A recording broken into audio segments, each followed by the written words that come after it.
السلام علیکم ورحمۃ اللہ وبرکاتہ۔ نیند اللہ سبحانہ تعالیٰ کی نعمت ہے اور نیند کا آنا اللہ کی نشانیوں میں سے ایک نشانی ہے، اور پھر اللہ سبحانہ تعالیٰ نے ان نشانیوں پر غور و فکر کرنے کے لیے بھی کہا ہے ہم کو، اور پھر یہ کہ ہمیں عملی طور پر اپنے نیند اور بیداری کے اوقات کو منظم کرنا ہے اور ان اوقات کو عبادت بنانا ہے۔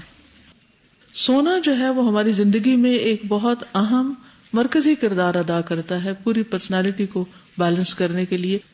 پھر نمازوں میں جو کنسنٹریشن ہے، اسٹڈی کی کنسنٹریشن تو چھوڑیں، جو جنت الفردوس حاصل کرنے کے لیے ایک بہت اہم چیز ہے کہ والذین هم فی صلاتہم خاشعون، کہ وہ اپنی نمازوں میں خشوع اختیار کرتے ہیں۔ تو خشوع آ نہیں سکتا اور خشوع پوری طرح ہو نہیں سکتا اگر ہم تھکے ہوئے ہوں، اگر ہم بھوکے ہوں، اگر ہمارا کنسنٹریشن لیول اچھا نہ ہو۔ اور پھر جو سونے کے وقت کے اندر سونا ہوتا ہے وہ کم سونا بھی بہت ہو جاتا ہے، اور اگر اس کے بغیر ہم سوتے ہیں فطرت کے خلاف جا کر ایسے اوقات میں سوتے ہیں جب سونا نہیں چاہیے یا جب سونا حماقت ہے، تو پھر نتیجتاً کیا ہوگا؟ حماقت والے کام کرنے والے پھر کیا کہلاتے ہیں؟ احمق۔ جو لوگ راتوں کو وقت پر نہیں سوتے اور پھر دن کو بھی مسلسل کام کرتے رہتے ہیں، ان کے کاموں میں ایررز بہت ہوتے ہیں۔ ایک مومن کے لیے سونا عبادت بن سکتا ہے اگر وہ سنت کے مطابق ہو۔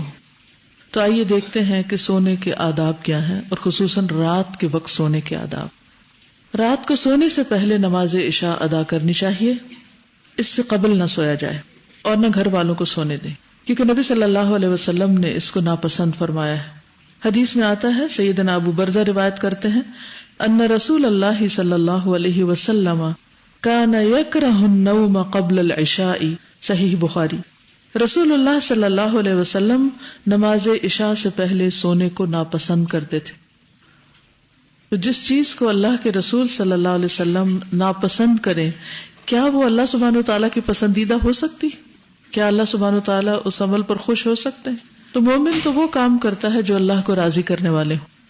تو اگر ہم اللہ تعالیٰ کو ناراض کرنے والے کام کریں تو پھر اللہ تعالیٰ کو کیا منہ دکھائیں گے؟ تو بہت سے لوگ جنہیں رات کو جاگنے کی عادت ہوتی ہے وہ عام طور پر یہ کرتے ہیں کہ مغرب کے لگ بھگ سو جاتے ہیں، اور پھر جب ان کی تھکاوٹ پوری ہو چکتی ہے تو 9-10 بجے اٹھ جاتے ہیں اور پھر ساری رات جاگتے ہیں۔ اگر آپ کو جلدی بھی سونا ہے اور پھر رات کو اٹھ کے عبادت کرنی ہے یا کو پڑھنا ہے تو بھی عشاء سے پہلے نہ سوئے۔ باقی نقصان تو جو ہے سو ہے۔ سب سے بڑی بات یہ کہ نبی صلی اللہ علیہ وسلم نے اس کو ناپسند کیا۔ تو جب شدید بھی سونے کو دل چاہے تو فوراً سوچے کہ اگر اس وقت اللہ کے رسول صلی اللہ علیہ وسلم میرے گھر میں ہوں اور وہ مجھے دیکھ رہے ہوں تو کیا میں جرأت کروں گی بستر کی طرف جانے کی؟ کبھی بھی نہیں۔ کبھی ماں باپ کے ڈر سے ہم نہیں جاتے بستر کے قریب، یا کسی بڑے کے یا کسی مہمان کی وجہ سے یا کسی اور وجہ سے۔ تو جس کسی کی وجہ سے بھی ہم نہیں سوتے تو اس سے زیادہ حقدار ہیں اللہ کے رسول صلی اللہ علیہ وسلم کہ ہم ان کے کہنے پر عشاء سے پہلے نہ سوئیں۔ پھر نماز وتر کا اہتمام کرنا۔ وتر رات کی آخری نماز ہے۔ تہجد کے لیے بیدار نہ ہونے کا اندیشہ ہو تو وتر پڑھ کر سوئیں۔ سیدنا جابر رضی اللہ عنہ سے روایت ہے کہ رسول اللہ صلی اللہ علیہ وسلم نے فرمایا، من خاف اللہ یقوم من آخر اللیل فلیوتر اولہ، صحیح مسلم۔ جسے اندیشہ ہو کہ وہ رات کے آخری حصے میں نہیں اٹھ سکے گا تو وہ رات کے پہلے حصے میں ہی نماز وتر پڑھ لے۔ اب آپ سوچ رہے ہوں گے کہ ہم تو سونے کی بات کرنے جا رہے تھے، تو یہ نمازوں کا ذکر کہاں سے آ گیا؟ عشاء کا ذکر، وتر کا ذکر، اس کا سونے سے کیا تعلق ہے؟ اگر ہم سونے کو عبادت بنانا چاہتے ہیں تو عشاء کی نماز پڑھے بغیر سونا عبادت پھر کیسے ہوگا؟ اور رات کا آغاز ہی ہم نبی صلی اللہ علیہ وسلم کے حکم کی خلاف ورزی سے کر لیں تو پھر عبادت کہاں سے ہوگی؟ یعنی جو شخص نماز عشاء پڑھے بغیر سو جائے یا وتر پڑھے بغیر سو جائے اور صبح اٹھنے کی نیت بھی نہ ہو، صرف فرض پڑھ کے سو جائے، تو کیا اس کی رات کی نیند عبادت بن سکتی ہے؟ نہیں۔ ٹھیک ہے؟ تو کسی بھی کام کے کرنے سے پہلے اس سے جو فرائض ہیں یا واجبات ہیں یا سنتیں ہیں یا مستحب امور ہیں، ان سب کو کرنا ضروری ہے۔ ٹھیک ہے؟ پھر ہے جلد جاگنے کے لیے جلد سونا۔ صبح جلد جاگنے کے لیے نماز عشاء کے بعد سونے میں تاخیر نہ کریں اور غیر ضروری باتوں سے پرہیز کریں۔ عشاء کی نماز کے بعد ذکر الہی، علمی گفتگو، دینی مذاکرہ یا گھر والوں سے ضروری بات کے لیے جاگا جا سکتا ہے۔ ایسا نہیں ہے کہ بالکل جاگنا منع ہے، یا اگر کوئی جاگ رہا ہے تو غلط کر رہا ہے یا کوئی حرام کام کا مرتکب ہو رہا ہے، ایسا نہیں ہے. اس میں اصل چیز کیا ہے کہ مفید کام ہو جو بھی کوئی کر رہا ہو. کیونکہ خاص طور پر اگر عشاء جلدی ہو رہی اور مرد حضرات جیسے انہیں جماعت سے نماز پڑھنی، تو وہ اگر 7 بجے نماز پڑھ کے گھر آ گئے ہیں اور سورج صبح 7 بجے نکل رہا ہے، تو وہ 7 بجے بیڈ میں شاید نہ جا سکیں. اب انہیں اگر 10 بجے سونا ہے فار ایگزامپل، تو 7 سے 10 کا ٹائم ٹیلی ویژن کے آگے نہیں گزارے یا بازاروں میں گھوم پھر کے نہیں، الا کہ کوئی شدید ضرورت ہو. اس وقت کیا کریں؟ کوئی بھی مفید کام کریں. جیسے مثلا اسٹوڈنٹس ہیں، طالب علم ہیں، اپنی اسٹڈیز کریں. اسی طرح اگر باقی افراد ہیں تو ان کو بھی اس وقت میں اپنی فیملی کے ساتھ بیٹھ کر کچھ علمی مذاکرہ کرنا چاہیے. علمی مذاکرے میں دینی تعلیم بھی ہو سکتی ہے، یا اس کے علاوہ بھی کچھ پڑھائی ہو سکتی ہے، بچوں کے ہوم ورک وغیرہ ہیں، یا کوئی بھی مفید کام کیا جا سکتا ہے. سیدنا ابو برزہ کہتے ہیں ان رسول اللہ صلی اللہ علیہ وسلم کان یکرہ النوم قبل العشاء والحدیث بعدها. رسول اللہ صلی اللہ علیہ وسلم نماز عشاء سے پہلے سونا اور نماز کے بعد باتیں کرنا ناپسند فرماتے تھے. یعنی بعض لوگوں کی عادت ہوتی ہے کہ جب ہر چیز سے فارغ ہو گئے تو ادھر ٹیلی ویژن چل رہا ہے، ادھر سارے لوگ کٹھے بیٹھ گئے اور پھر باتیں گپ ادھر ادھر کی اور بس لیزی بیٹھے ہیں، کوئی خاص مقصد نہیں، ایسے ہی 2-3 گھنٹے صرف ادھر ادھر کی چیزوں میں گزار دیے جس میں کوئی پروڈکٹیو کام نہیں کیا. تو اس سے بچنا چاہیے، کیونکہ مومن کی زندگی بہت قیمتی ہے، ایک ہی دفعہ ملی اور یہ سارا وقت کمائی کا ہے. ہم جاب پر ہیں، اس سارے وقت میں جو بھی کریں گے اس کے اوپر ہمیں اجرت ملنے والی، اجر ملنے والا ہے. اگر ہم نے اپنی جاب میں کوئی کمی کوتاہی کی، کیا ہے جاب، کیا ہے ویسے بائی دا وے؟ اللہ کی عبادت، اللہ کی عبادت کے لیے پیدا کیے گئے ہیں. جنت الفردوس میں جانے والے والذین هم عن اللغو معرضون، وہ لغو باتوں سے پرہیز کرنے والے ہوتے ہیں. اور لغو کیا ہوتا ہے؟ جس کام میں دین یا دنیا کا کوئی فائدہ نہ ہو، بالکل بیکار کی باتیں، بے مقصد باتیں، لوگوں پہ تبصرے، ادھر ادھر کی باتیں، یا کوئی سنی سنائی باتیں آگے کرنا، یا دن بھر جو بھی کوئی کام کیا انہی کاموں کو پھر بیٹھ کے دہرانا، شو آف کرنا، میں نے یہ کیا، میں نے وہ کیا، صرف دل کی تسلی کے لیے ایک دوسرے کو اپنی قصے کہانیاں سناتے رہنا. تو ان چیزوں سے پرہیز کرنا چاہیے. قدرتی بات ہے کہ انسان صبح کے وقت ایکٹیو ہوتا ہے، بہت کچھ کر لیتا ہے، شام تک اس کی بیٹری لو ہو جاتی ہے، پھر اس سے کوئی بہت پروڈکٹیو کام نہیں ہوتے. تو بھی اس وقت کو منظم کرنے کے لیے کچھ ایسے کام سوچ رکھیں کہ جن میں بہت دماغ نہیں لڑانا پڑتا، جن میں صرف یہ کہ آپ بس ایک روٹین میں کام کر لیں. کچھ چیزوں کو اگر آرگنائز کرنا ہے، یا اگر آپ کچن میں کوئی کام ہے یا صفائی کا کام ہے، 7 سے 10 کے ٹائم پر کیا کیا جا سکتا ہے؟ 7 بجے تک تو آپ کھانے وانے سے بھی فارغ ہو گئے، ہر چیز سے. اب کچھ ٹائم اور ہے تو کیا مصروفیات ہو سکتی ہیں؟ اپنا روم ٹائڈی کر سکتے ہیں، صفائی کر سکتے ہیں تاکہ صبح صبح صفائی نہ کرنی پڑے، آپس میں اکٹھے بیٹھ سکتے ہیں، علمی مذاکرہ کر سکتے ہیں، کوئی چیز اکٹھے سیکھ سکتے ہیں، کوئی ہنر سیکھ سکھا سکتے ہیں. یعنی کہ صبح کی تیاری آپ اس وقت میں کر کے پھر صبح کا وقت بچا کے اس وقت کو زیادہ بہتر کام میں پھر استعمال کر سکتے ہیں. تو ہر شخص کا اپنا اپنا ایک طریقہ ہو سکتا ہے، لیکن یہ یاد رکھیے کہ ہر کام عبادت بن سکتا ہے اگر آپ کی نیت درست ہو، طریقہ درست ہو، اور آپ اس کو مناسب وقت کے اندر کر رہے ہوں. ٹھیک ہے. لیکن یہاں پر جو سیکھنے کی بات ہے وہ یہ کہ جلد جاگنے کے لیے جلد سونا ضروری ہے.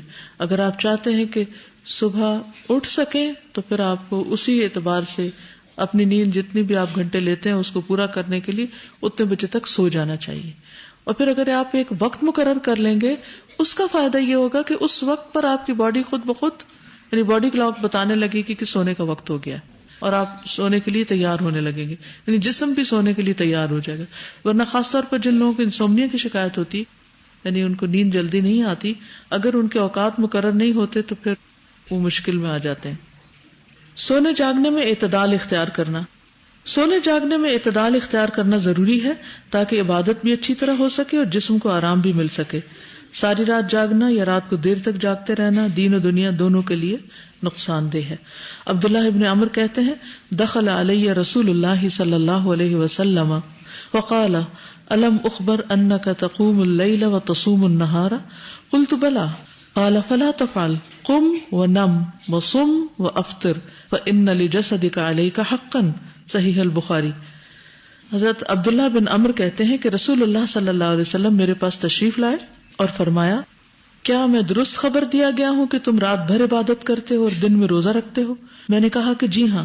آپ نے فرمایا ایسا نہ کرو، قیام بھی کرو، سویا بھی کرو، روزے بھی رکھو اور روزے کے بغیر بھی رہو، کیونکہ بے شک تمہارے جسم کا تم پر حق ہے. یعنی ساری رات جاگنا عبادت نہیں ہے، نبی صلی اللہ علیہ وسلم کی سنت میں سے نہیں ہے. آپ سے یہ ثابت نہیں کہ کبھی آپ ساری رات جاگے ہوں. نبی صلی اللہ علیہ وسلم نے سلمان فارسی اور ابو درداء میں بھائی چارہ کرایا. ایک مرتبہ سلمان ابو درداء رضی اللہ تعالیٰ عنہما سے ملاقات کے لیے گئے. جب رات ہوئی تو ابو درداء عبادت کے لیے اٹھے. سلمان نے کہا ابھی سو جاؤ. تھوڑی دیر کے بعد ابو درداء پھر عبادت کے لیے اٹھے تو سلمان نے کہا ابھی سو جاؤ.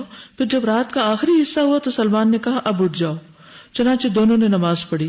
اس کے بعد سلمان نے کہا تمہارے رب کا تم پر حق ہے، تمہارے نفس کا تم پر حق ہے، تمہاری بیوی کا تم پر حق ہے، تو ہر حق والے کو اس کا حق دو. پھر وہ نبی کریم صلی اللہ علیہ وسلم کی خدمت میں حاضر ہوئے اور اس بات کا تذکرہ کیا تو نبی صلی اللہ علیہ وسلم نے فرمایا کہ سلمان نے سچ کہا. آپ اس بات کو نوٹ کیجئے کہ آپ پر کس کس کا حق ہے. اگر آپ کے والدین آپ کے ساتھ ہیں تو ظاہر ہے ان کا حق ہے، اگر وہ نہیں ہے تو پھر اس طرح حق نہیں ہوگا. اسی طرح اگر آپ کے بچے آپ کے ساتھ ہیں تو ان کا آپ پر حق ہے، اور اگر اب بچے بڑے ہو چکے ہیں یا بچے نہیں ہیں تو ان کا حق نہیں ہے. اسی طرح اور آپ کی کیا ایسی مصروفیات ہیں یا آپ کا انٹریکشن کن لوگوں کے ساتھ ہے تو کس کس کا آپ پر حق ہے. مثلا اگر آپ ایک ٹیچر ہیں تو آپ کے طالب علموں کا آپ پر حق ہے کہ آپ ان کو پڑھانے کے لیے، سکھانے کے لیے، ان کے کاموں کے لیے اپنے آپ کو پریپیئر کریں. اور وہ کام صرف کلاس روم کی حد تک نہیں ہوتا، یہ صرف اسکول میں نہیں ہوتا، بلکہ اسے گھر جا کر بھی آپ کو کرنا پڑتا ہے. تو اس اعتبار سے آپ اپنے اوقات کو منظم کرتے ہیں. اگر آپ کے بچے بہت چھوٹے ہیں، چھوٹے چھوٹے بچوں کی امی ہیں آپ، تو اس صورت میں آپ کی ذمہ داریاں مختلف ہیں، ان کا آپ پر حق ہے. تو وہ کون کون لوگ ہیں آپ کے چاروں طرف کہ جن کا آپ پر حق ہے، اور ان کا حق ادا کرنے کے لیے آپ نے کون سے اوقات مقرر کر رکھے ہیں.